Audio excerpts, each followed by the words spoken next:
Hello, everyone. Welcome to Or This. This is my Monday morning quarterbacking of the scriptures and the theme and the sermon from the previous Sunday, and this video is for Sunday, March 13th. And I apologize that there was no Or This last week. I was sick for a couple days, so I just wasn't able to do a video last week. But this week, our scriptures are from Genesis chapter 15, verses 1 through 12 and 17 to 18, Psalm 27, Philippians chapter 3, verses 17 through chapter 4, verse 1, and Luke chapter 13, verses 31 through 35. And I preached on the passage from Luke, but what I'd like to make mention of is the passage from Genesis. In the passage from Genesis, it's the story about God reassuring Abram, who later becomes Abraham. God is reassuring Abram of the promise that God made to Abram, that if Abram followed God, God would make Abram many nations. He would have many ancestors. He'd be the father of many nations.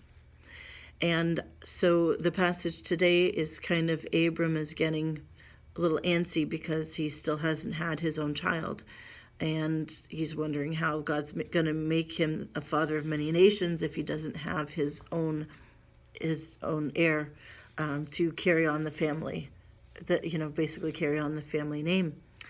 And what I wanted to point out was, so basically in the passage, God reassures Abram, and God does this weird ancient ritual to solidify the covenant that God was making with Abram to do these things.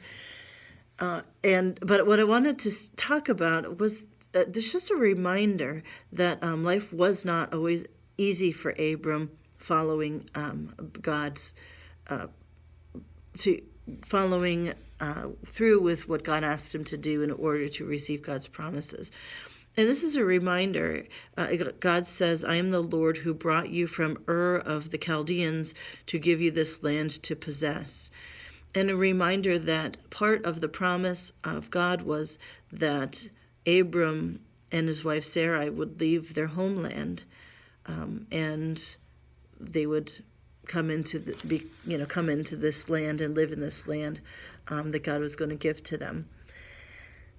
And that was probably not easy to do. I can think of how reluctant I would be to have to move again, because I did a lot of moving in my 20s from one institution of higher learning to another. And moving is a lot easier these days than it ever was in the ancient world. But God called Abram to leave his homeland and to go into this unknown future, into this unknown land, and to receive the promises of God. And it was a struggle for Abram. This isn't the first time that Abram starts doubting what God is doing. This happens a couple times, and sometimes Abram causes himself some trouble because he gets antsy. But my point is a reminder to all of us that sometimes we're going to find God's promises in an experience that isn't part of the norm, isn't part of our everyday. Certainly we can see God in our everyday experiences, but there are going to be times when we're feeling as though we might have to step outside of that comfort zone in some way in our lives in order to follow God's call.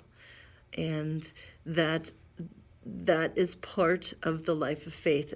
The life of faith isn't always going to be comfortable, staying where I'm comfortable and surrounded by things that I'm used to being surrounded by. But sometimes the life of faith is going to call us out of our comfort zones into an experience or situation that isn't familiar.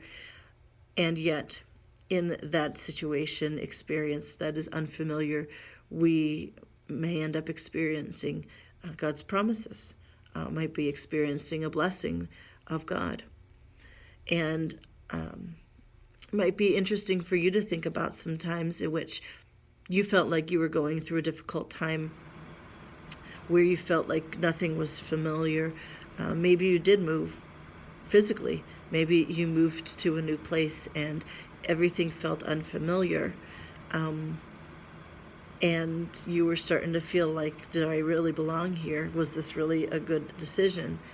And yet, in that experience, did you end up finding blessing in your life, experiencing blessing? I can certainly say that I never intended to move to Ohio. I didn't grow up thinking, oh, I'm going to live in Ohio someday. And I certainly